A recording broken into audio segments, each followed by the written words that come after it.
Oh, wonderful, wonderful. I can't talk now. I'm on a call. Yeah, Mute Robin. yourself, Robin. 8:30. Robin, mute yourself. Okay, thanks. Okay, Tato, go for it. Robin, you have to mute if you get a phone call. Yeah, I was trying to, but I couldn't see my mute button. Oh, there it is. Okay. I'll turn my. Thank you all. Maybe the first thing I should say is to ask that if we are not speaking, maybe we should mute ourselves so that we do not interrupt speakers. That will work well for my coughing fits. Thank you. Good evening, everyone. And my name is Thato Ratsebe. I work for the Association of Africans Living in Vermont as an Associate Director and Programs Manager.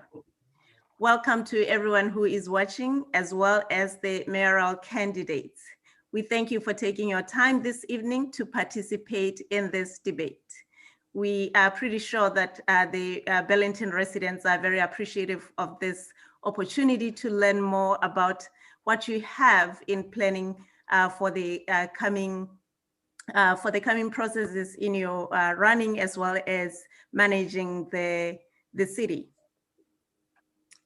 This debate is being sponsored by 3 collaborating organizations: the Vermont Institute of Community and International Involvement, VICII, and it is a nonprofit and educational organization based in Burlington, Vermont, working to build a vibrant, just community with engaged citizens through dialogue, education, debate, discussion, and friendships. The Association of Africans Living in Vermont, where I work, helps new Americans from all parts of the world gain independence in their new communities through a range of integration services, including bridging case management, workforce development, behavioral awareness, and interpreter services programming. The Caroline Fund helps women in emergencies and gives free legal consultation at the Pro Bono Say Law Clinic. I hope I said that right. I'm not a lawyer. Funding is provided by the community in honor of Caroline Bird Critchfield, who was killed in an incident of domestic violence. May her soul rest in peace. Tonight, we have the 4 candidates who are running for the mayor of Burlington with us in alphabetical order: City Councilor Ali Dieng, City Council President Max Tracy, Mayor Miro Weinberger, and Patrick White, mayoral candidate. We only this afternoon learned of another candidate, Will Emmons, but we are not able to bring him in at this late time. We hope he will have the opportunity to participate in future debates. Again, I want to thank you all for participating this evening. And I ask that we remember to mute ourselves as we start our debate so that we can give the candidates the maximum time to talk to the audience. Thank you. Thank you, Thato. Before we start, I'm going to share some ground rules that we would ask everyone to follow. And thank you to all of you for joining us tonight. Members of the sponsoring organization will ask questions that have been provided in advance to the candidates. We'll ask the candidate to speak in alphabetical order and then rotate. Each candidate will have 2 minutes to answer. If a candidate specifically mentions another candidate in his comments, that candidate will have 1 minute to respond. Candidate will then be offered the opportunity to ask a question or 2 of another candidate. Each response is limited to 2 minutes. Each candidate will have 2 minutes for a closing statement. Finally, the timekeeper will hold up a card that says 15 seconds when there are 15 seconds left, and a card, exactly as Beth showed us, and a card that says time is up when the time is up. I'm now going to turn over to Louise Andrew to begin the question. Thank you, Jacob. Let's see, Burlington and the country has been hit hard by the COVID pandemic, racial tensions, and deep political divisions. Most city buildings remain closed to the public. Public discourse has been severely limited and divisive, and Burlington's vibrant cultural life is virtually non-existent. What are your priorities for how to restore Burlington to its cultural, civic, and physical health? And we will start in order with Ali. Thank you first and foremost for having us all here today. And Patrick White, nice to meet you for the first time. Yes, my name is Ali Dieng, and I am glad to be answering this question. And you are correct. It has been hard for many not being able to see their families, to celebrate events and birthdays, because in our local government, it has been harder, even harder, because of the type of leadership we endured in the past years.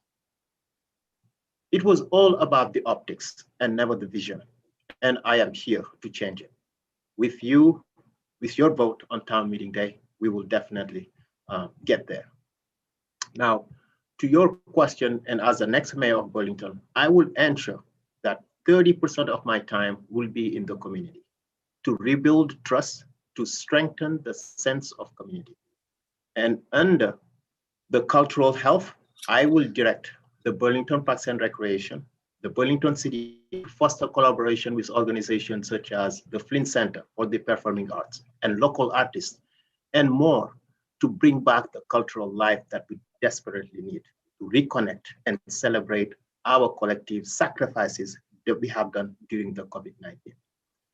One, I will support our NPAs by providing more resources and decision-making powers. I will also establish a neighborhood ambassador program. These are appointed individuals that will work in collaboration with my administration to revitalize each neighborhood in the city. Three, we will build on and expand the community dinner that already exists. And I want to take the time to thank the community members in the New North End that are working proactively to bring that community building efforts via the dinner. In the civic life, I will inspire, as I inspired many new Americans to run for office, and will want to continue to do it at the next mayor. Thank you. Thank you, Ali.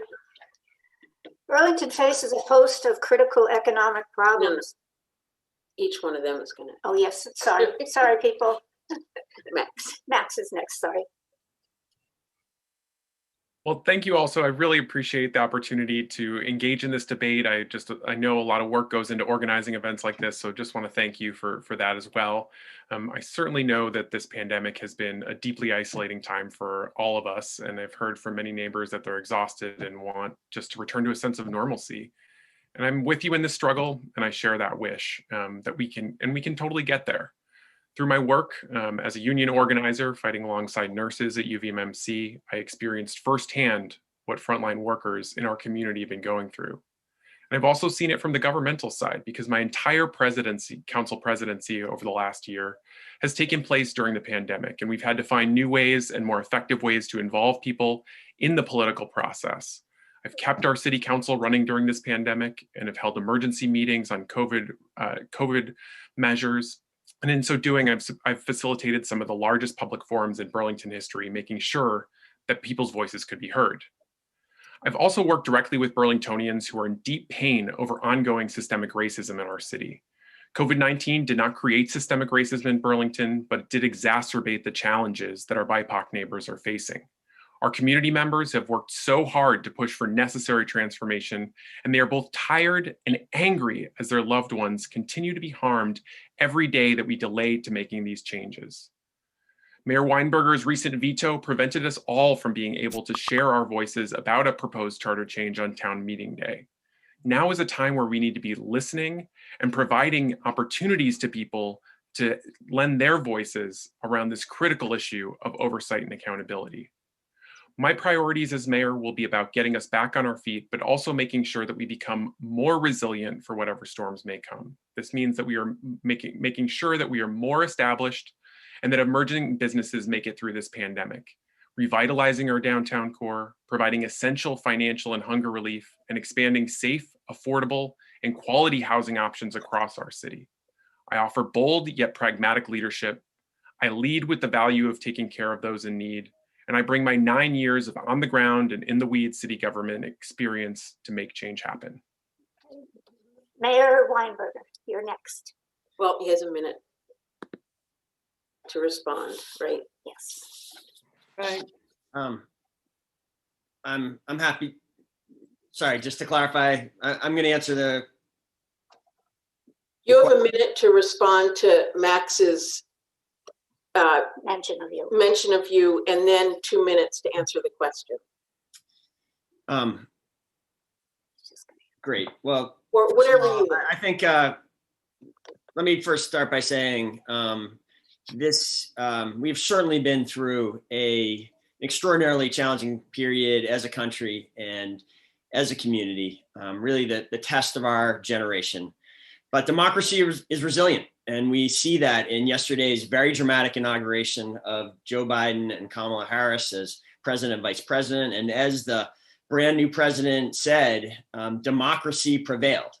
And our commitment to civic engagement is prevailing right now in this public forum. And I want to thank everyone involved in making this happen tonight for that and bringing this group together. So the Vermont Institute of Community and International Involvement, the Association of Africans Living in Vermont, and the Caroline Fund, thank you. And to all my opponents, including I do want to welcome Patrick, who I'm to a meeting for the first time tonight. I look forward to continuing to discuss and debate the issues Burlingtonians care about over the weeks ahead. And so the pandemic has been challenging. I do want to push back a little bit just on the question that Burlington has been particularly hard hit, because the opposite is actually the case. Burlington has been less hard hit because of the public health measures that we have together achieved in implementing here to a remarkable degree between city government, state government, our institutions, businesses, and the public. We have done better than certainly just about everywhere else in the country. If the nation had followed Burlington's lead and Vermont's lead, 250,000 of the 400,000 lives lost could have been saved, as one publication recently estimated. And we did that through immediately setting up a resource and recovery center to deploy relief funds to anyone who needed it. Using our instituting an early mask mandate. We were one of the, we did so immediately as soon as we were allowed to, and then actually fabricating 25,000 high quality reusable masks, and doing things like setting up a low barrier shelter. So I'm just going to use my extra minute too, since I'm sort of, if that's all right, Beth.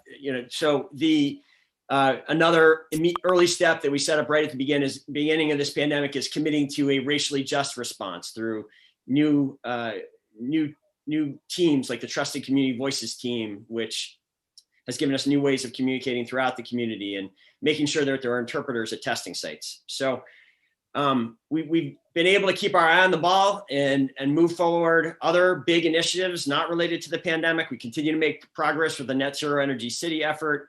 We opened City Hall Park. We have launched a task force against racial that was looking at slavery and reparations here. In terms of how we rebuild after the pandemic, I'll just say this. Here's the bottom line. Until our community is immunized, suppressing the virus must remain the city's top priority. And even at the cost of some of the trade-offs that were noted in the question that we've been talking about. Once the pandemic is brought to an end, then we will bring the same kind of all-out effort to leading a just and equitable recovery. It is a tested, proven leadership team will be key to that, and that's why this election is so important. Thank you. Thank you very much. Patrick, and your time to respond. All right, so I'm gonna have to keep a few of my answers short and sweet, just because I'm fighting off the end of a cold, so having kind of a hard time talking and not coughing. Thankfully, not COVID. So one of the big things as far as moving forward, and unfortunately, hindsight being 2020, I wish we could have found a better way to begin with, is we need to make sure that our Main Street businesses and restaurants can open up of course, safely and following the advice of medical professionals locally here. But as far as recovery goes, many of these businesses are not going to be able to recover, only being able to do a portion of, if any, business. That, and on top of the events that we normally have in Burlington, down by the waterfront and on Church Street, without those two things, we're not going to really see any cultural or economic recovery anytime soon. Those are really two big things that we need to get back running. Okay. Thank you.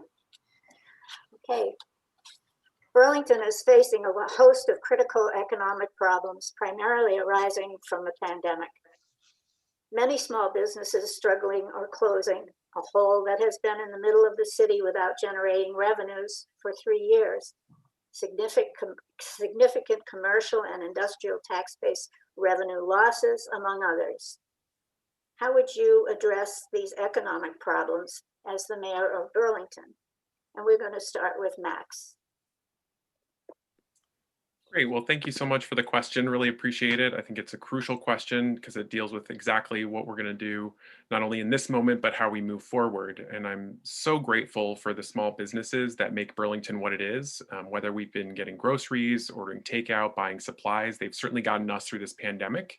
And I think it's our duty and responsibility to now get them through it as well, so that they can keep functioning and thriving both in the midst of the pandemic, but also on the other side. And so we need to make sure that we do everything we can to partner with state and federal entities to make sure that complex grant and loan programs are made more accessible, and that we do everything we can to go beyond these programs. We'll also be a mayor who grows district specific. So we have 4 districts here in Burlington that represent different neighborhoods in our city. And so we need to make sure that we're doing everything we can to bring business owners together, to share expertise and offer planning resources in a municipal context at the neighborhood level, so that we can really draw on that mutual support and collective goodwill as we come out of the pandemic. We also need to make sure that we are keeping businesses running and people housed. And so I think a key aspect as we come out of the pandemic is preventing commercial and residential eviction protections and leveraging every possible power that city government has to prevent people from losing their business spaces and becoming unhoused. We'll also explore delays, reductions, or deferrals of taxes and fee collections for small businesses to help minimize the drain on already reduced cash flows. And I'll also support low and no interest loans using a combination of Federal Small Business Association, state agency, and municipal funds to provide much needed relief. The kind of downtown development we need strengthens the health and viability of small businesses and provides significant additional and truly affordable housing to our residents. We must have a strong local economy, and we must end the trend of working people, families, and people living on fixed incomes being priced out of Burlington.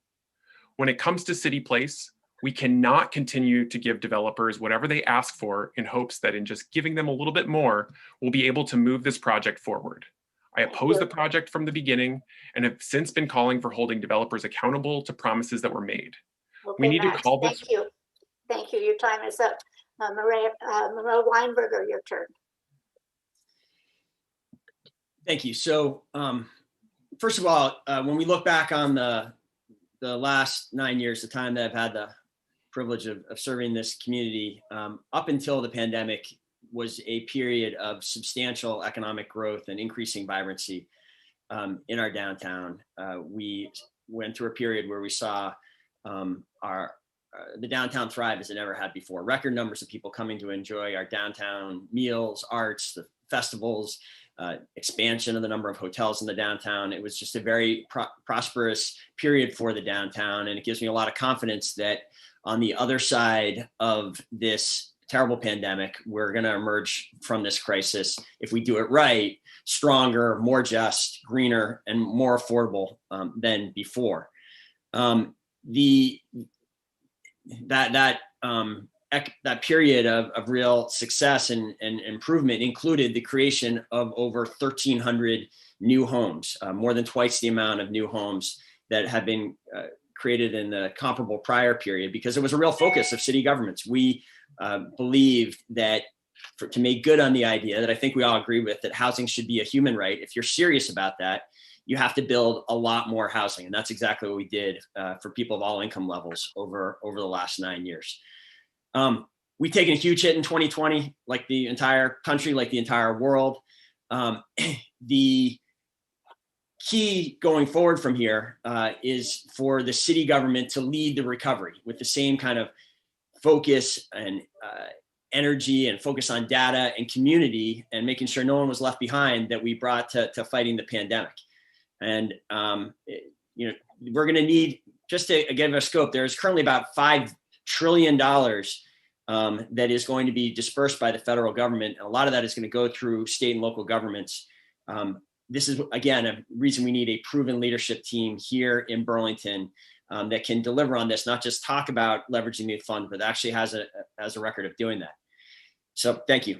All right, thank you very much. Patrick? Sorry, just finishing a coughing fit there. So similar to my first answer, as far as some of the economic impacts and stuff, I don't think I think we're yet to see some of the full impacts of all the shutdowns, and we really do need to find a way to get some of the businesses and events up and running safely. As far as the pit goes, I think the current leadership, which actually includes all three of the other candidates here, has no valid excuse for the failure as far as the pit goes. We need to get a new plan in place. We need to get the project finished out. Generally, we need to look to develop the city more in certain aspects. We need more housing. We need a lower cost of living generally, which is really going to be kind of pushed forward by more availability of housing. Right now, I know the city is taxing apartments at market value of $1,400 for a one bedroom.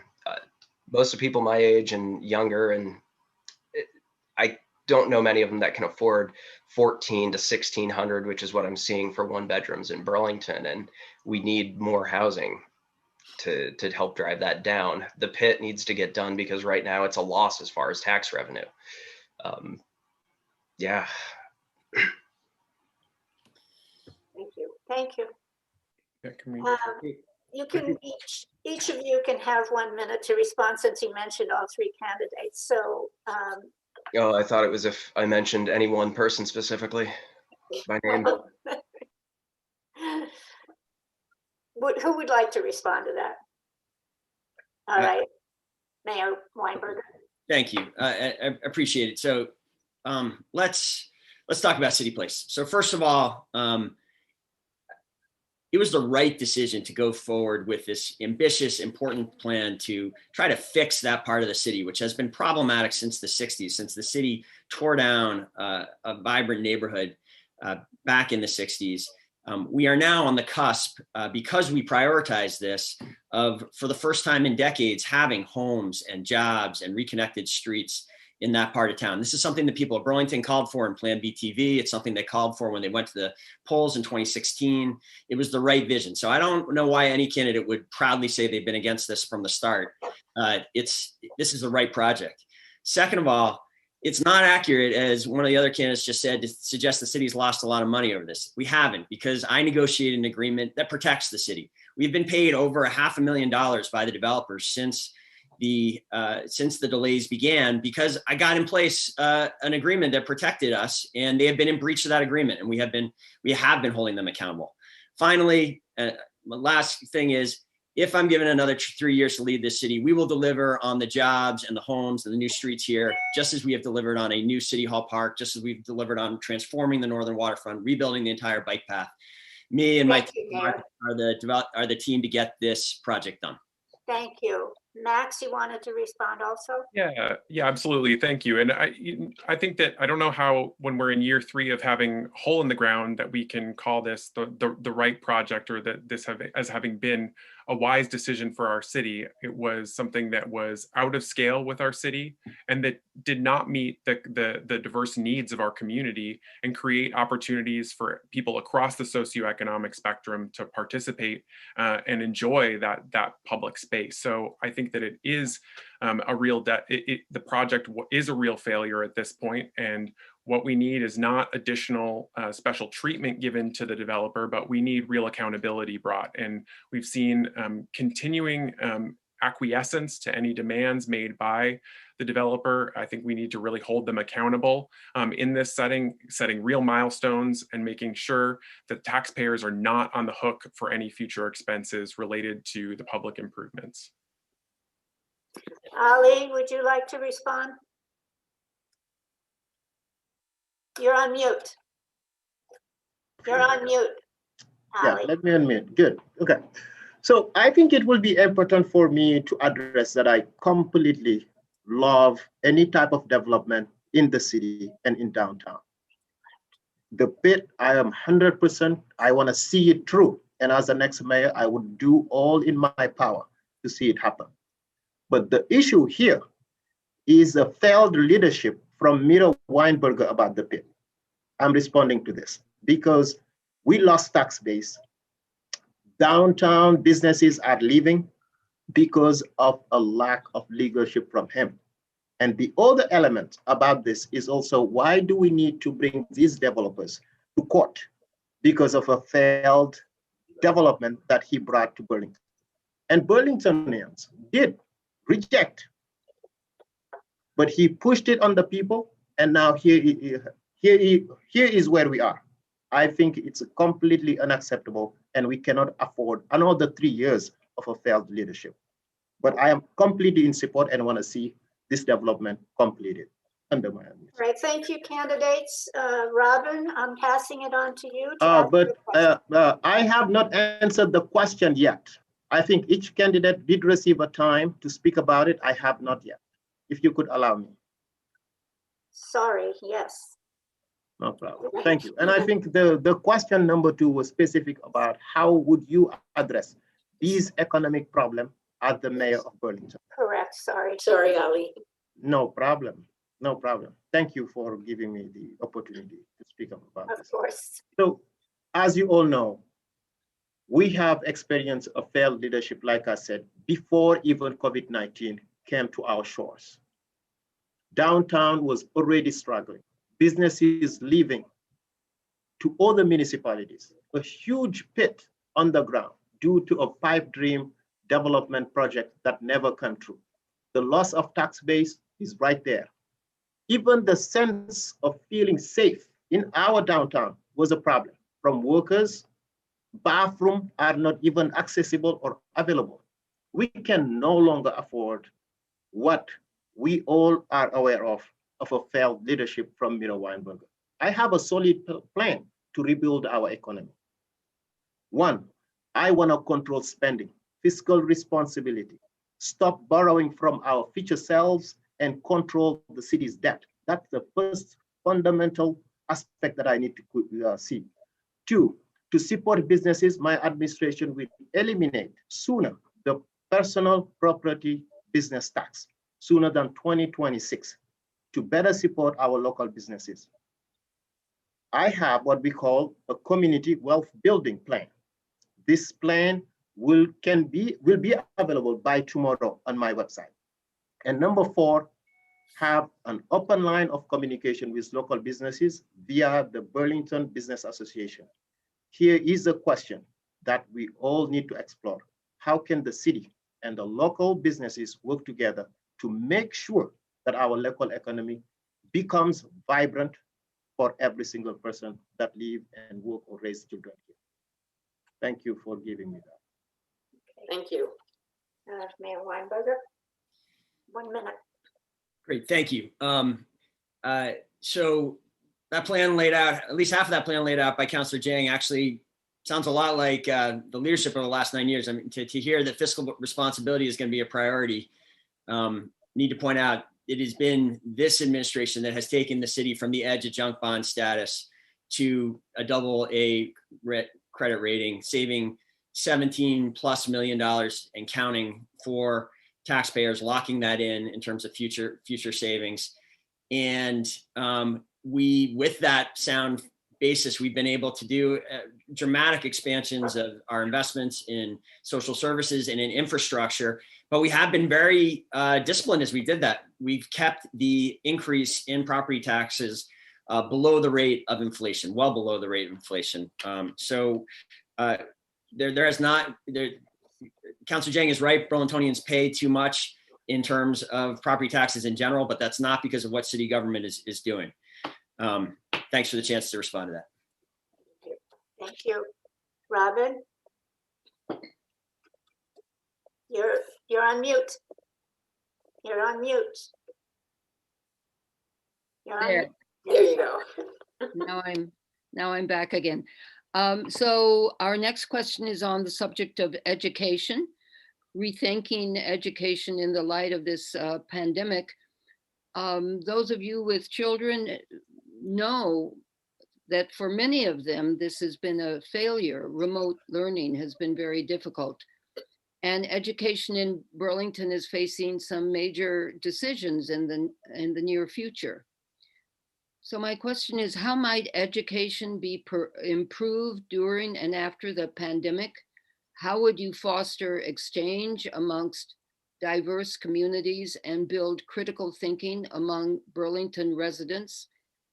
And how would you create public spaces for students? I think we've all felt sort of estranged from each other. We need to create some way for people to get together again as soon as possible. So those are my questions. Let's see, Miro is the first to answer. Great. Thank you, Robin. Yes, remote learning is incredibly challenging for our students and has some terrible outcomes in terms of equity, we know.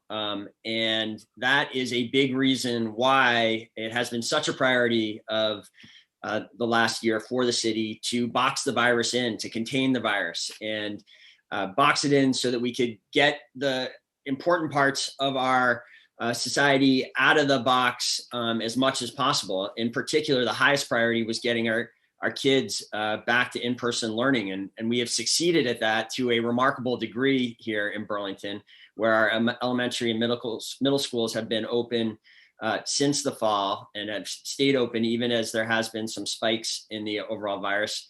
And in terms of secondary education, our college is open to in-person learning and bucked the national trends because of their coordination with local government and the state, because we're all working together. We saw incredible success at the colleges that happened very few other places. So that has allowed us to keep the in-person learning going. The exception to that, of course, is the high school, which is not as a result of the pandemic, but is because of this environmental issue that was encountered in the renovation. As soon as that crisis began, my team offered any support we could. I personally have been on the phone with Superintendent Flanagan very frequently throughout this crisis, and I was supportive of this plan that has come together in kind of incredible speed to repurpose Macy's for a downtown high school and to have that open in hopefully as soon as March. And I'll say, as a dad of a 14-year-old who's a freshman this year, we're going to do everything we can to make sure that plan succeeds. Longer term, I'm a big supporter and big believer in experiential education. That's why I've been a big supporter of this Lake and College program that has been a great opportunity for many high school students. Having a high school downtown is going to give us even more opportunities for that experiential learning, and the city is going to fully back it under my leadership. Mm-hmm. Yeah, well, thank you, Miro. Patrick, you're next. So the youth these days, being so internet focused and gaming focused, I would have hoped that remote learning would have gone better, but I do have a 16-year-old brother, and I can tell you that it hasn't worked out, possibly because of those internet and gaming distractions. Moving forward, I think that because of that stuff also, though, so many young people are already great at socializing with their friends via, games, Zoom, video calls, things like that. But of course, it doesn't really quite measure up to hanging out with your friends in person. I think also moving forward, the most important people to talk to as far as what we should do and what is working and what isn't working are our students. I think a lot of times, people make these plans and try to push things through that a lot of young people will blatantly say, this isn't working, this isn't going to work, here's what might work. And a lot of times their voices just get drowned out by, bureaucracy and people who are telling them that, they know better, whether or not the process actually works. So I think it's going to be important to look to our students, and oftentimes they'll come out with some pretty inspired stuff. So you'd hold special sessions with getting the opinions from students somehow? How would you do that? I don't really think it'd be too difficult. Social media is a great way. Is looking to our teachers in their classes. It wouldn't be all that hard to get the opinions of students. Of course, probably middle school and up, our younger students may not have as much of an ability to put some input in there, but I don't think it would be all that difficult to put something together. Okay, Ali, you're next. Ali, you're muted. Thank you. So far, I don't know if my opponent have been answering this question. This is such an important and critical question, and it seems that they're dodging the question. Now, here's my answer. Education funding is one of the biggest issues in the state of Vermont. I'm a parent of 2 school-age children attending the Burlington School. I am also an educator, a property taxpayer. So I am a stakeholder who understands our needs and values of a good education in the 21st century. Education is happening every single day, everywhere. The city and lake semester is a concrete example of how kids should learn with this emerging technology in place. Community-based learning, proficiency-based learning, place-based learning are concepts that are no longer new, but they have potential with the technology to be strengthened. I was at the steering committee with the Partnership for Change, and was charged to look into education in the 21st century, how it should look like and different from the traditional education where you have a high school, a student, and also teachers. I am the only candidate here with a platform that speaks to the need of strengthening the relationship between the Burlington School District and the city of Burlington. We could use the pilot fund of about 1.7 million now, and my administration will look into education from early childhood education to high school graduation, as well as vocational, technical educational opportunities. I am also the founder and manager of the Burlington School District Parent University.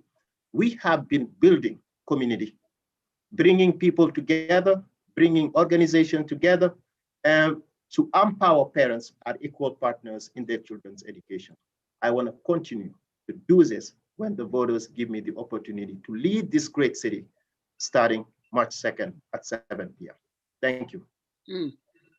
Well, thank you, Ali. So Max, you're our last one here. Thank you for that.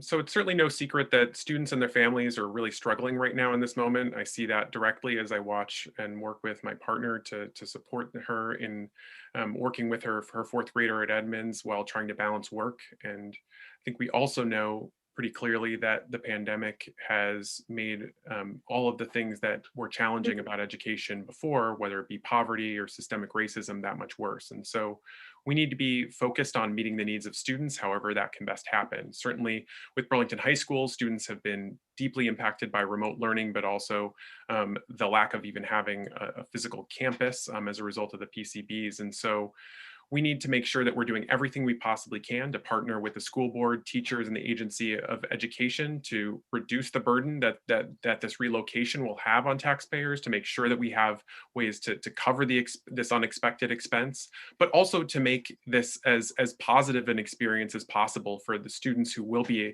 attending high school at the Macy's. And so to me, that means expanding experiential education opportunities and skills and development skills development offerings, setting up internships with city departments and local businesses, and just making sure that we do everything we can, again, to also make sure that the students are being educated by a diverse set of teachers so that their teachers look like them.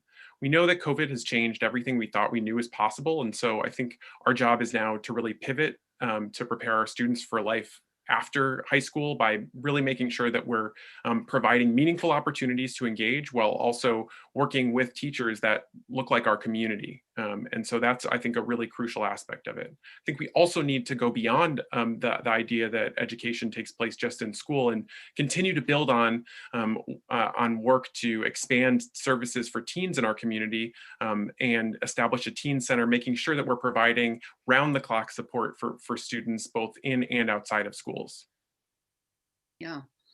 All right. Well, thank you very much. Has anyone, I think no one mentioned another candidate in what they spoke. So maybe we'll move on to Sandy Barrett asking the next question.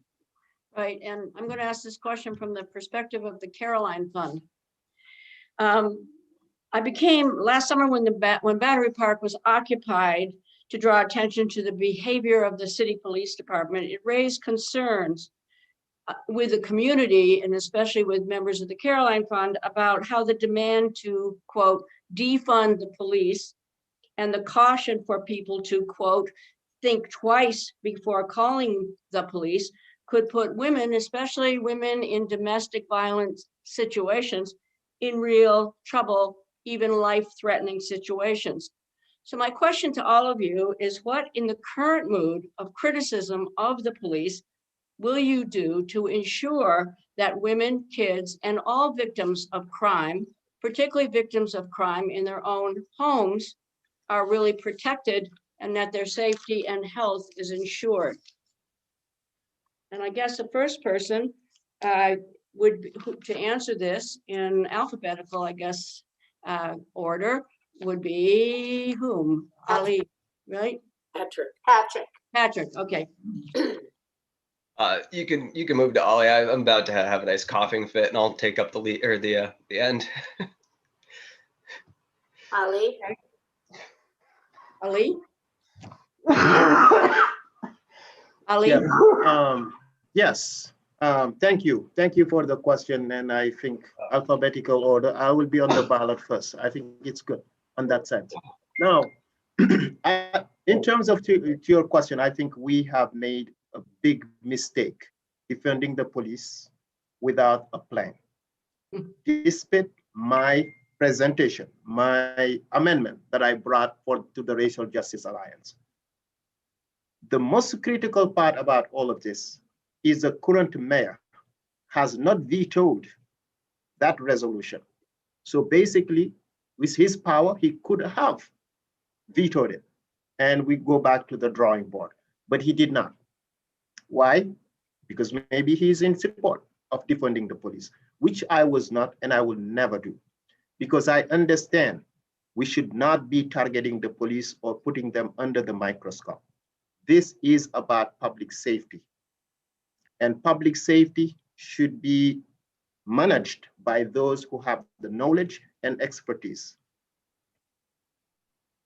Women, children need to be protected 24 hours, 7, every single day.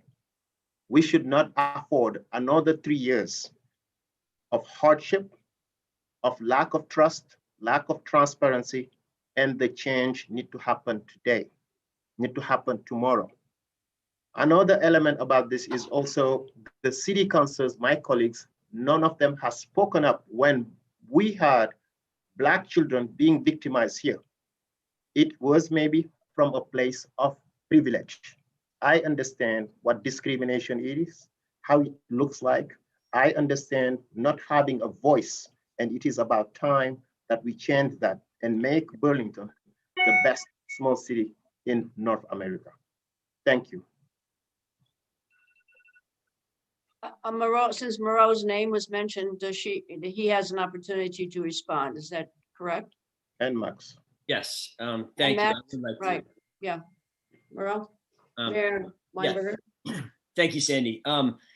Yeah, this suggestion by Councilor Dieng that I'm for defunding the police is just patently incorrect. Of course, as everyone knows, I've been the voice standing against a council that has taken, I think, some very dangerous action I offered a whole alternative in my budget that would have kept a floor of officers between 85 and 90, well above the emergency staffing level, and fought very hard for that. And unfortunately, the council stripped that out of the budget and created the mess we're in now, because there was no plan for what would happen if that budget was not passed.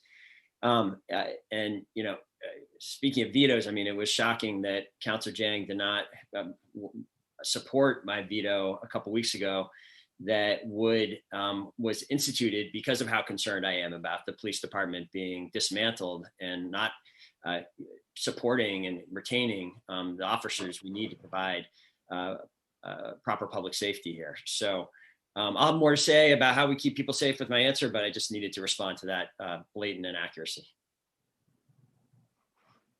Max is next. Yeah, so should I take the rebuttal and then answer the question, or how would you prefer that we do this? Looking to our fabulous rule keeper, Lou, I think that, yes, you have a chance to rebut and also to give your answer. Yes. All right, well, let me start with my answer and then I'll get into the issues that have been raised here. So I think that there's no question that transformation is needed in our public safety systems. And certainly this call for transformation has always been and will always be about making people safer. As a community with limited resources, we must be thoughtful and efficient about how we use these resources to take care of everyone that lives here. And so I appreciate the deep sensitivity that went into this question, because we as a community do not focus on supporting survivors and victims of domestic violence enough. And so our public safety system, however, is rooted in patriarchy and white supremacy, and is not the only or the best way to ensure safety for people identifying as women. I think both to support our Black and brown neighbors and who are harmed at the hands of police at alarmingly higher rates than their white counterparts, and to protect those vulnerable to abuse, we must create trauma-informed, non-police roles that can better engage with and address safety concerns for these populations. Police officers currently respond to community needs that extend far beyond their purview and training. And just as we've transitioned parking enforcement away from armed officers, we can also transition responses to routine noise complaints to officials without guns, while also trying to free up resources for us to hire trained mental health and substance abuse treatment, disorder treatment, domestic violence specialists to meet with and respond the needs of our community. So the goal here is really to better meet the needs of our most vulnerable in the community, and to turn to armed officers only for situations in which they're absolutely necessary. I would also just want to respond to Councilor Dieng's point that none of us were speaking up about police misconduct or violence. I have spoken up over the time on council in 2015, again in 2017, calling for police oversight. And then again in May 2019, some of my colleagues on the city council and I put forward a resolution specifically around accountability and around police accountability that Councilor Dieng voted against at that point. So I have been raising these issues clearly, and I think we need to do much more to bring oversight and accountability to our police. I think Patrick is next. Patrick? Patrick, yeah. So just first and foremost, I got to make this clear. Nobody should fear for their safety when reaching out to the police for help. And I'm not going to sit here and pretend like every interaction I've had with officers in and outside of Burlington has been positive. I've had more than a few negative interactions with officers, even if it's just, you know, a bad disposition if I'm saying hi, you know, or worse. But when it comes to the protests at Battery Park, some of the specific examples that the protesters were pointing to, I think were completely valid. And I think if the city had taken those instances of violence seriously from the get-go, we would never have seen an occupation of Battery Park like that. All three of the primary instances there were cleared. And looking at them, you know, hindsight being 2020, but they shouldn't have. As far as the call to defund the police and the city council's knee-jerk reaction to, without very much forethought, you know, just cut it down. and demoralize and destroy our current police force, I think that was an absolute mistake. You don't start home improvement by striking a match and destroying your house. As far as reforming the police, Max is right. We do need to transition some officers to, non-armed roles that respond to certain circumstances where it's clear that they're unnecessary. But also there's a lot of circumstances where we can't predict whether or not an armed officer is necessary. There are perfectly normal traffic stops where officers are killed. So to act like we can just know every single situation in which one's going to require an armed response we're kidding ourselves.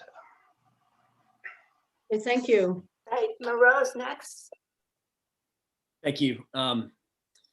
So domestic violence is a terrible and enormous problem in this country, in this community, and there's a lot of reason to be concerned that, like many of our social problems, it has gotten worse as a result of the pandemic and the isolation of the pandemic. And clearly, the police have a major role to play in keeping women and children safe from the domestic violence. And that is a big reason why I have always been very clear. We need a well-resourced professional police department in this city. And it is one of the big reasons why I am so concerned by the direction that the city council has been taking our city, even when told that one of the things that we would have to step back from if the department was allowed to get to be less than 80 people would be we would have to end this position that I created about 5 years ago that is a domestic violence specialist within the police department that has played a big, has really expanded our capacity to help survivors of domestic violence. At the same time, of course, we need transformation, cultural and structural transformation of our police department. I have long stood for that. It has been one of my top priorities since 2015. We have implemented so many reforms over the last 5 years, whether it was being one of the first departments in New England to mandate body cameras on all its officers, to severing its ties to the military years ago, to completely overhauling the way we respond to acute mental health calls, and one of the most innovative and progressive strategies in the country. We've made many changes. We need to make many more going forward. That's why I've created a new position, the Department of Police Transformation. I'm very committed to both things. Finally, let's be clear that it's not just the police, of course, that play a big role in keeping our survivors of domestic violence safe. The steps to end domestic violence is an outstanding partner to the city, and it's one that I have stepped up to support numerous times. When they lost funding suddenly from a big funder a few years ago, I went to the state and got that funding, got funding to help replace that. And we're working with them now to make sure that the resources and infrastructure in Chittenden County for domestic violence remain very strong. Thank you, Mayor. Thank you. The candidates will now have the opportunity to ask 1 or 2 questions of each other, depending on the time that we have allotted here. Each candidate will have the opportunity, as I said, in the order that I call on people, because this was alphabetical to start with, but now we're rotating. So the first person to ask a question of another candidate is Patrick. You're on mute. Yep. So I have 2 questions prepared. The first of which is for Mayor Weinberger.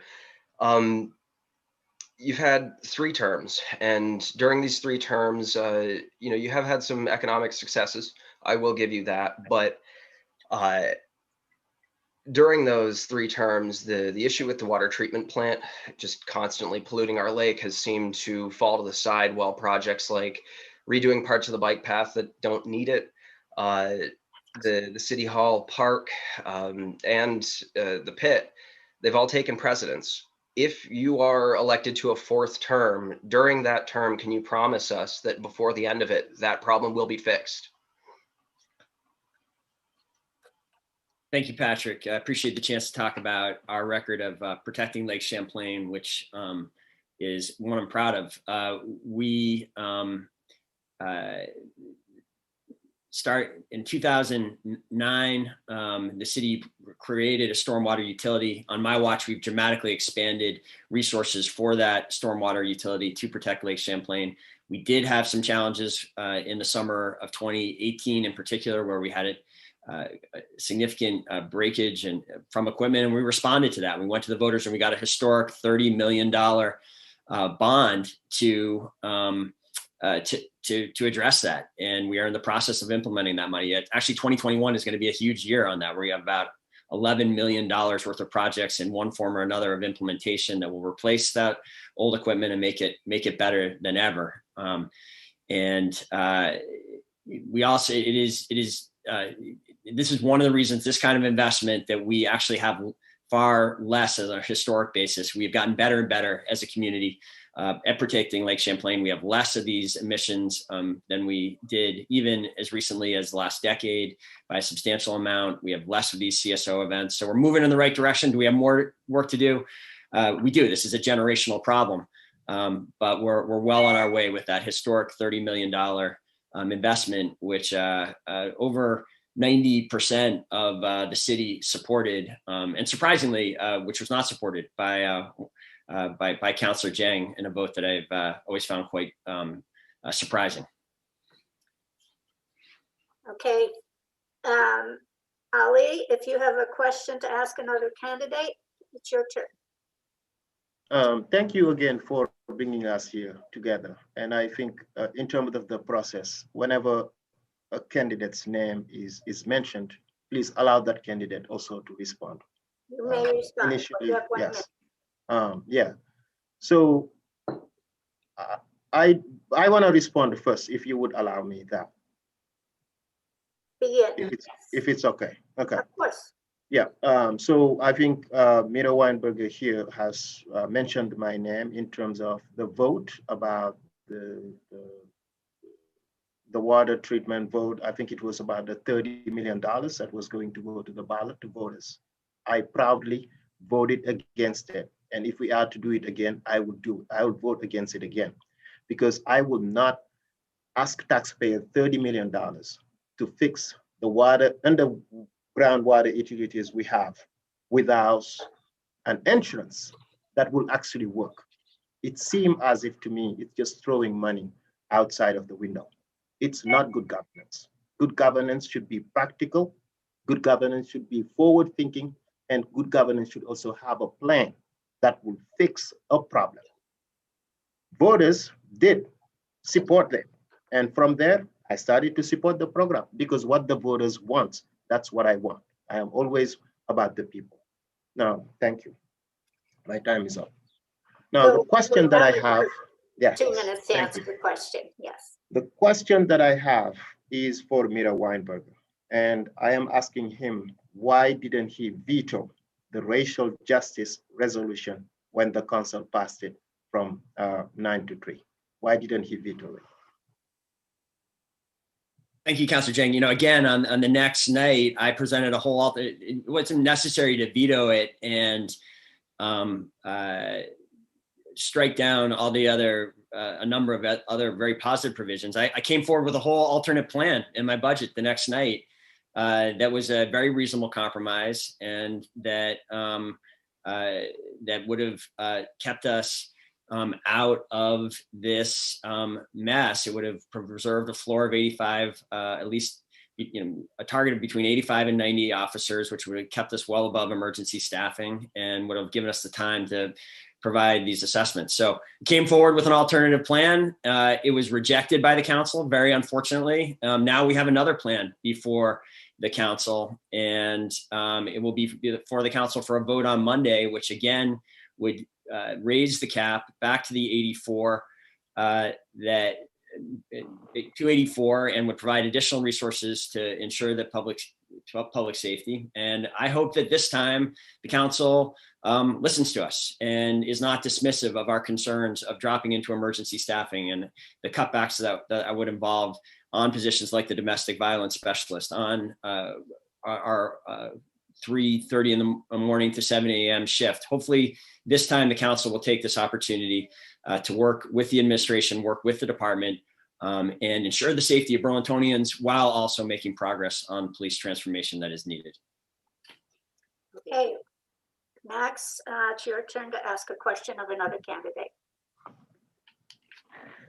Thank you. I also have a question for Mayor Weinberger. So Mayor Weinberger, you mentioned the importance of professionalism in the police force. And however, during this term, you have hidden information from the council and the public related to police misconduct, sought to have a medical examiner's report changed, and were dishonest to the media about former Chief Del Pozo's conduct while allowing him to do the same. What would you say to Burlingtonians who have lost faith and trust in your leadership? Thanks, Max. As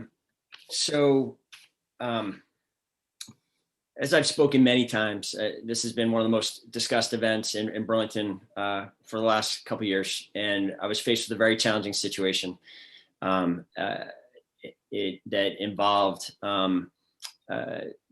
the question of what you do when an employee has made a serious mistake, but also when we have responsibilities to all of our employees to protect their sensitive medical information. It was very hard, very challenging situation. And I have acknowledged I acknowledged that if I had to do it all over with 2020 hindsight, there would be things that I would do differently. I have,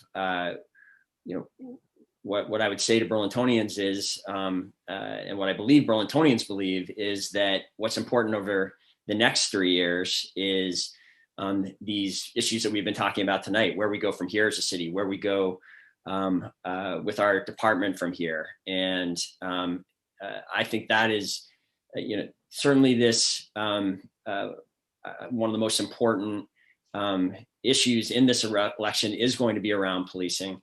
And there, I stand for continued reform and innovation in policing, as we have been doing for years.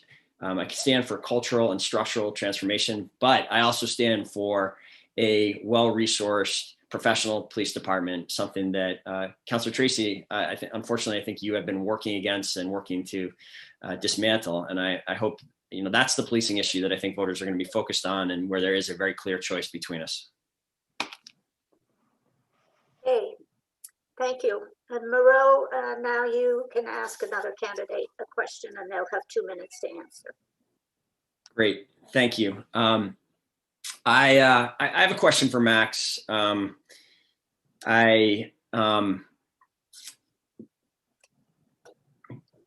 and I, we came into office at the same time. We were both elected 9 years ago. In that time, I've been, as the mayor, been very focused on our housing crisis and creating as many new homes as possible. I believe, again, if we're serious about making housing a human right, we got to create a lot more housing for people of all income levels. I hear a lot about additional enforcement and regulation. What would you do, Max, to actually create more homes and create more availability of housing and more affordability for Burlingtonians? Really appreciate the question, Mayor. I think that it's a crucial one in this race. And I think that what we've seen over the last 9 years has been an emphasis on market-driven housing policies that are focused pretty exclusively on supply. And where I think we've gone wrong has been not doing enough to stabilize rents. Wages have not kept up with rents in our community. We've seen people having to spend well over a third of their income and make very difficult decisions between whether to buy food or pay their rent, whether to buy crucial medications for themselves or their families, or to pay rent. And what we have not seen in response to this trend is a willingness to embrace bold new policies to control rents and bring real stabilization to a market that is completely out of control when it comes to the costs for the average Burlingtonian. And so I do support taking a more aggressive stance as a city in order to bring rents in control, because the market-driven approach that your administration has taken has been a failure. I mean, look at the rents and housing prices in our community. Have they gone down over the course of this administration? Have they even stabilized? I don't think so. So I think we have a situation where we need to explore and implement different strategies to address this crisis. So do I have a chance to rebut that? 1 minute. Okay, thank you. Okay.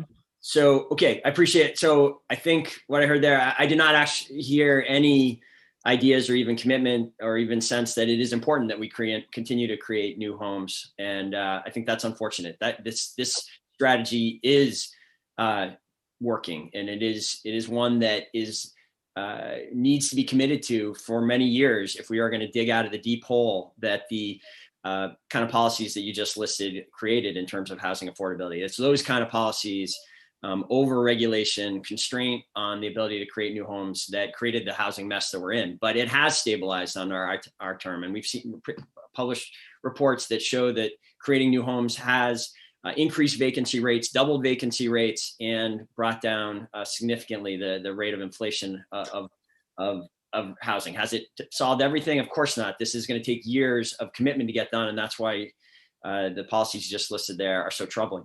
I do have to say, though, it's unfair to say that we have just been about market housing. We have built more permanently affordable housing, hundreds and hundreds of new homes, permanently affordable housing on my watch. And we did that because we doubled the housing trust fund. I'm as committed, the city is committed as ever on my watch to permanently affordable housing, and any suggestion otherwise is just not true.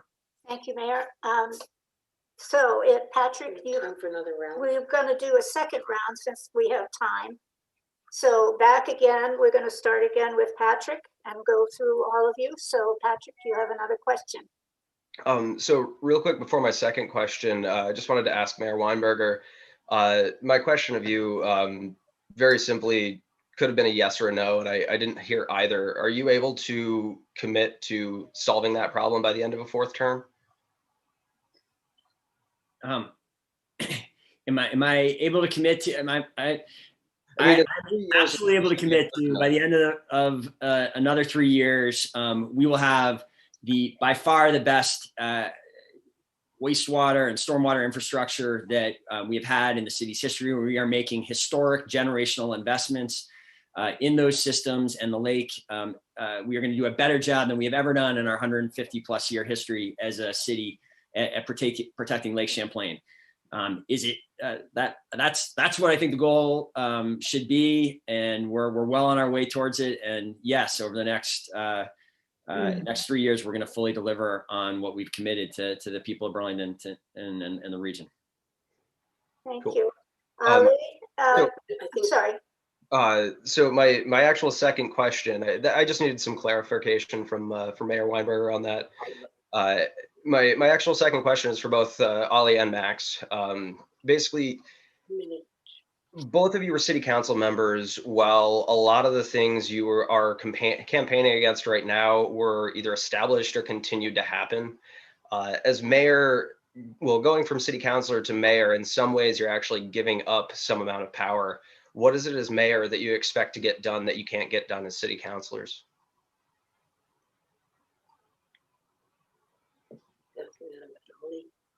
Who would answer first? I think it was directed to Ali, right? Or not? It was both Ali directed and Max. and Max. Okay, so I think if I understand the question is why I'm running for mayor, knowing that I had the power to advance couple of what I want to see through as a mayor, right? Okay.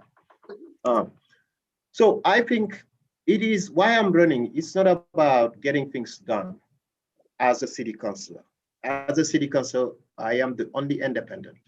And if you have noticed, I stopped bringing resolution forward. Because why? Partisan politics.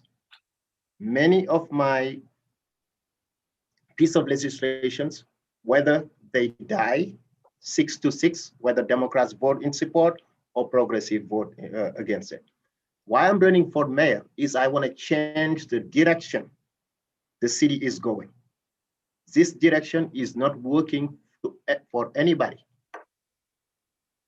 Transparency, we have not experienced what it is for so long. People no longer trust the city government.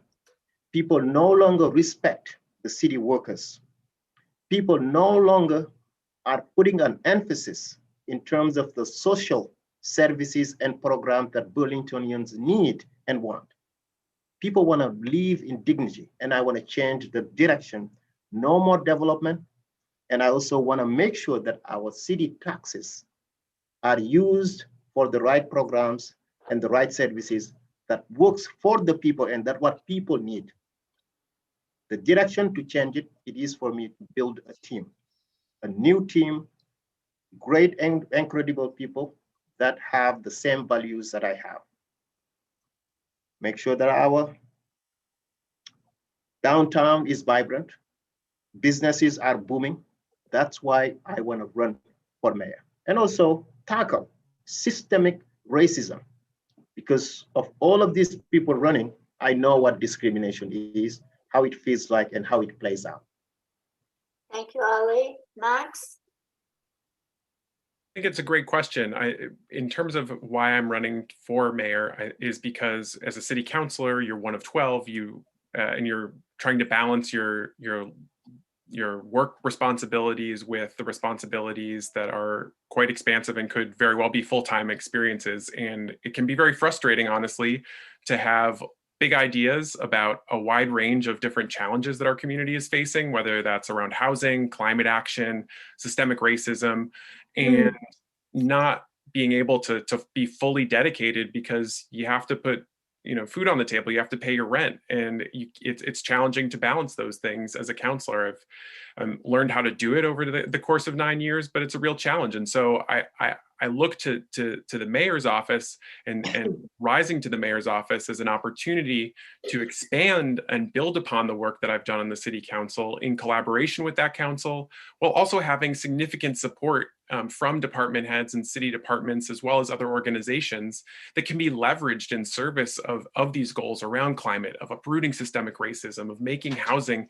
much more affordable in our community. And so those are the kinds of things that I'm really excited about as your next mayor, and what I'll bring to the table, and why I want to make the change from being council president currently to being the mayor.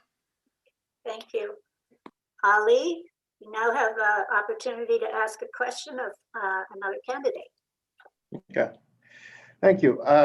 Yes, so I know that we all have experienced so many scandals as a city, and it has been very, very, very hard. So many lies, there is this lack of trust that truly the economy, the city's debt is skyrocketing. And I think to Patrick's point, I just want to know from Max Tracy, we've been serving together since 2017. And I cannot recall any policy idea that you, Max, have brought forward. And I'm not saying what you co-sponsor, but I'm just saying something that you're passionate about, you worked on, and that you led to bring it on the table. And was just wondering if we can remind me one or two that came specifically or directly from you and not another organization. So a couple of things. I've been, in the last year, I've had to shift towards facilitating the council and keeping the city council going, managing significant public. Sorry, but I'm saying the past 3 years. Can I please answer the question? So the question, to your answer, I have done a variety of different, worked with a variety of different counselors. Just this year, I worked with Councillor Paul to forward a resolution regarding overdose prevention sites. I also worked with the Racial Justice Alliance and Councillor Freeman in cooperation and collaboration with Taisha Green, Director of Racial Equity, Inclusion, and Belonging, to bring forward a resolution around creating a reparations task force, and then did the work to make sure that that task force got up and running and is currently operating, looking at Burlington's role in chattel slavery. I've also brought significant big plans around transforming our transportation system, specifically Plan BTV Walk Bike. I played an instrumental role in that. In terms of other transportation goals, I was a leading member of the transition to make North Winooski and the entire Winooski corridor safer, leading the way when it came to the 4-to-3 conversion in the downtown section. And then I also played a leading role in making sure that we found a good solution of where to overnight the Amtrak train. Instead of putting it next to one of the largest concentrations of people of color in our community, I pushed back on that, worked closely with DPW and other stakeholders to find an appropriate and beneficial solution, which was to keep it in the water, to keep it in the rail yard. So those are just a few things that I've worked directly on. There's obviously a lot more because we're working constantly in the city, but I think that to say that I haven't done anything is a complete mischaracterization of what I've done and what I've worked on over this time, over my time on the council. All right, thank you. Max, it's now your turn to ask a question of another candidate. Sure. So one of the things that one of the changes that we've experienced in Burlington is that we're now experiencing the arrival of the F-35s. And I have a question for Mayor Weinberger because Mayor, you said that the F-35s would be only modestly louder than the F-16s that were here before. And so I want to know if you continue to feel that way and continue to support the basing despite the near daily disruption to people's lives. Thanks, Max. I believe in the science, and I believe in the analysis, which in the way that we measure noise, which said then and has been confirmed by since the arrival, that in the way we address noise impacts, they're only modestly greater. And in fact, they're less in some places. We're able to save homes close to the airport near South Burlington because there's actually less sound impacts there than there were under the F-16s. So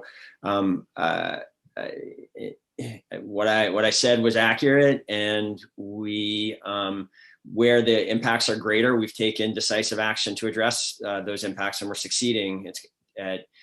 We've secured a new sound program, moving away from tearing down homes and instead improving homes throughout the noise impacted area in Winooski and Burlington and South Burlington. We're going to be investing tens of millions of federal dollars and utility dollars to improve those homes in the years to come. So listen, this was a very challenging issue. It was one of the toughest over the last 9 years. I know that many people disagree with it, and that weighs on me.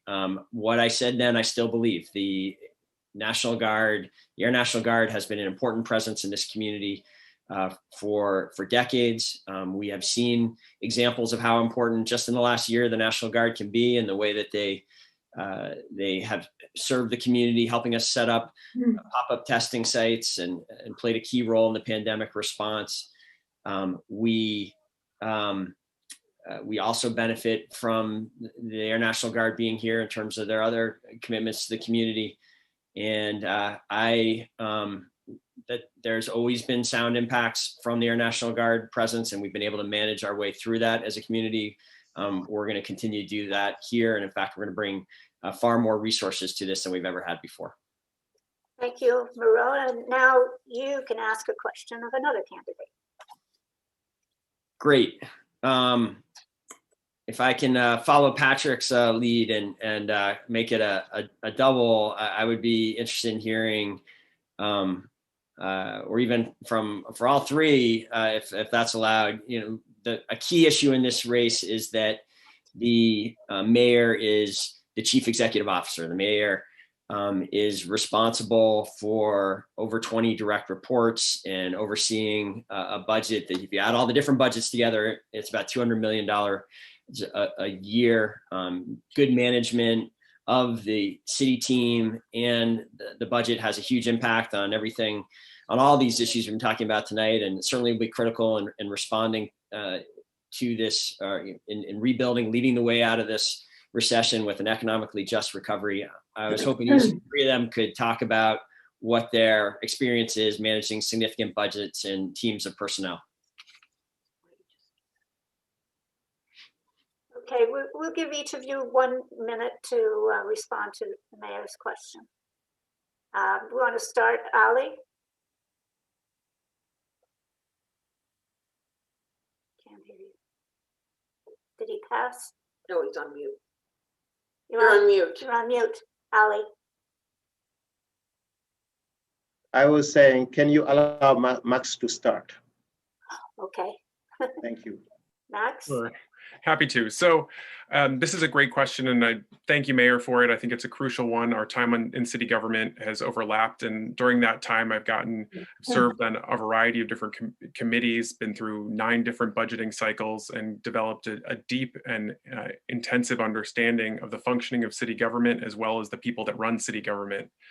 During that time, and both in and outside of city government, I've also cultivated relationships with bargaining units, keeping open communication with people like Damian Gilbert, who's the president of the AFSCME union, while also getting a firsthand experience for what it's like to actually be on the other side of that as a union organizer, understanding the complexities of collective bargaining and learning how not to work directly with collective bargaining units, but also how to effectively work with collective bargaining units. And really, that's the understanding that I'll be bringing to the table as your next mayor.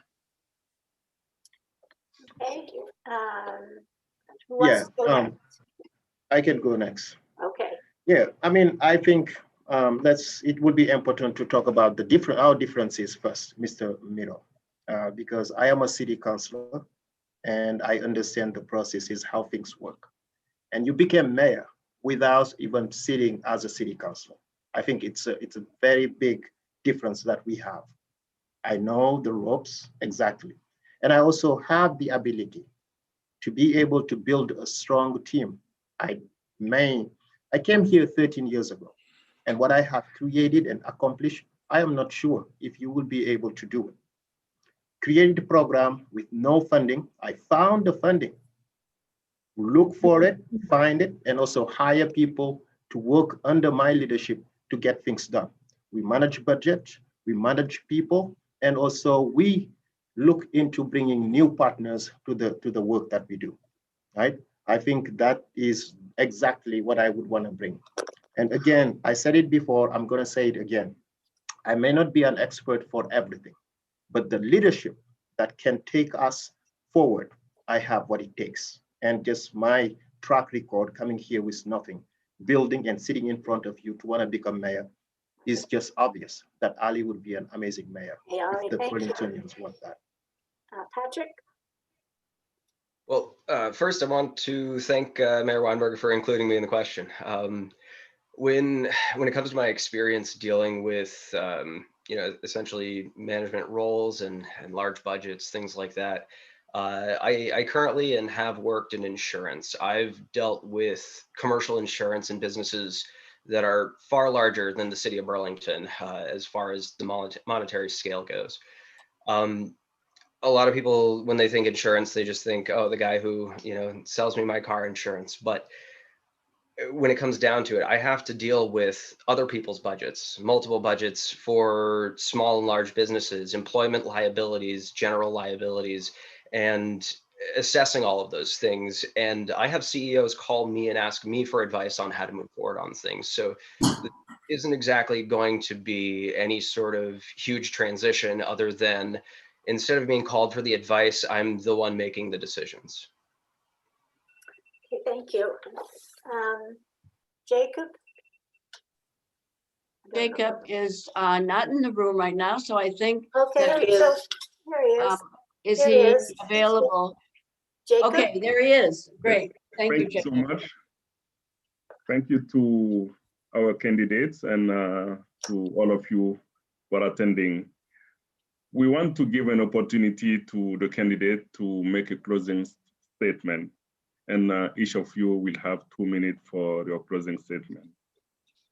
We'll start, we'll go back following the alphabetical order, and we'll start with Ali Dieng. Thank you. Yeah.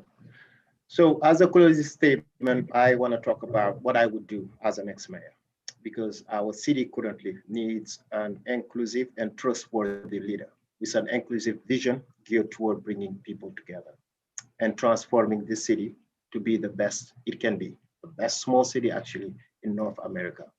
So this campaign and our campaign is specifically around implementing that vision for an equitable, just city that works for everyone.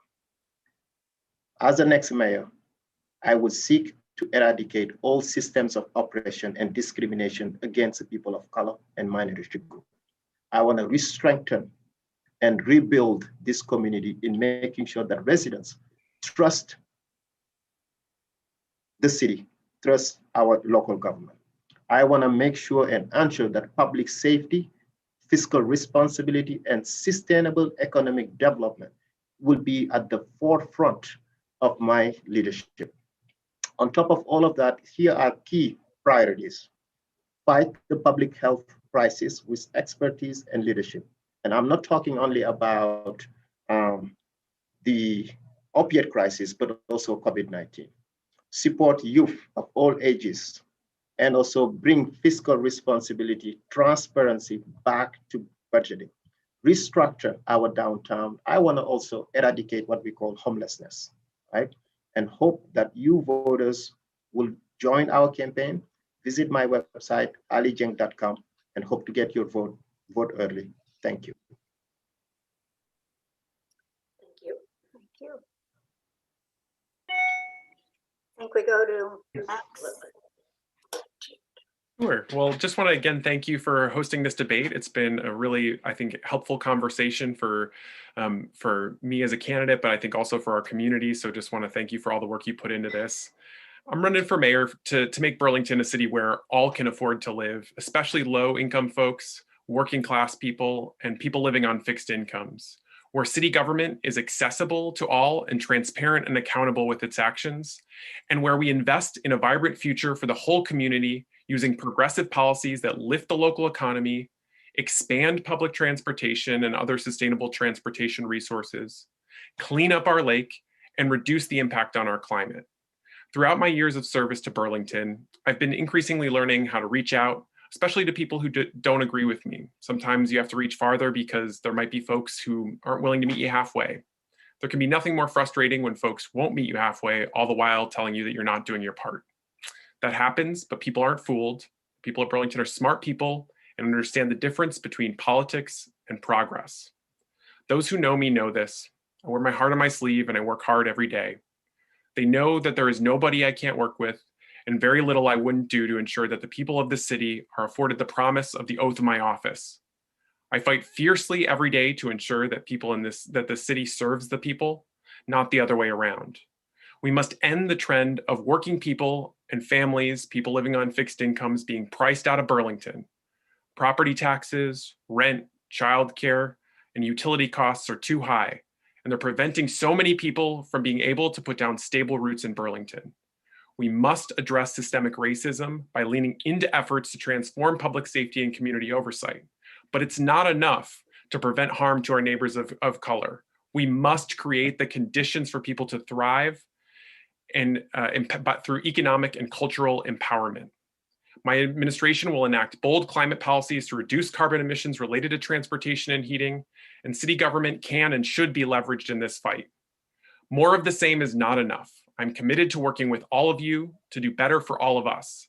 I believe that together we can and we will build the future that we deserve. Thank you so much. Please go to my website, maxformayorbtv.com, for more information.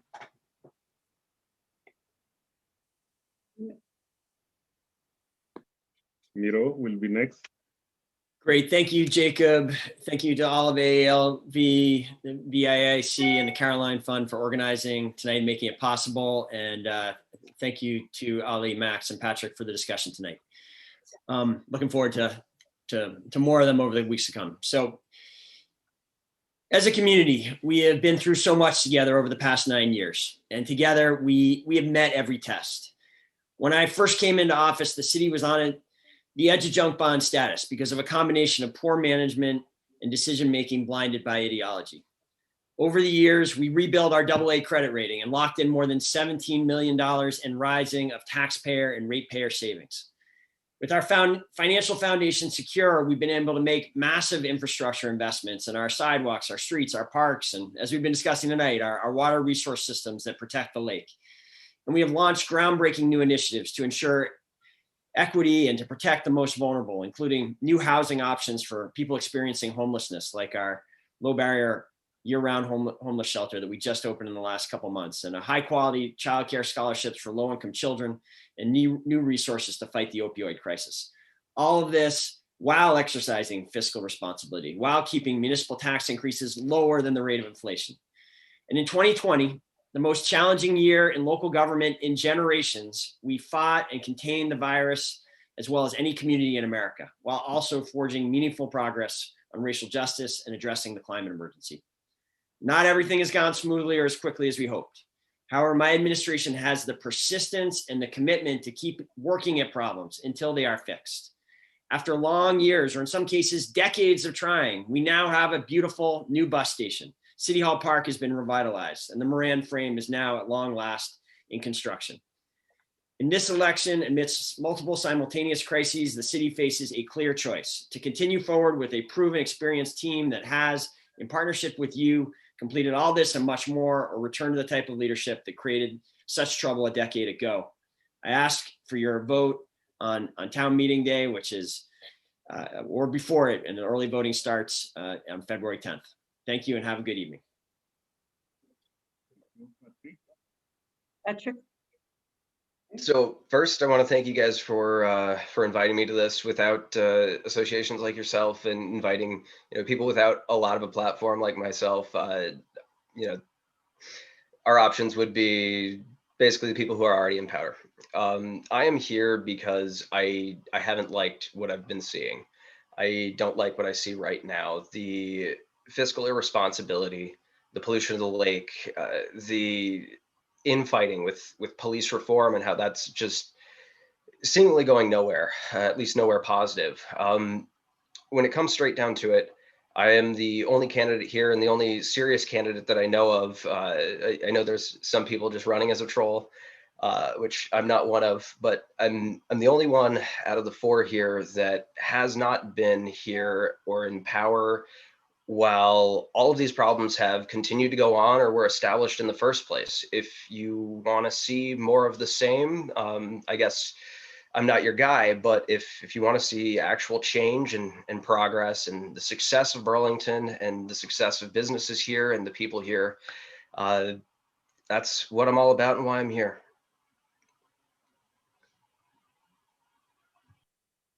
Well, on that note, I'd like to take this time to thank all of you for participating in this very respectful dialogue, in my view.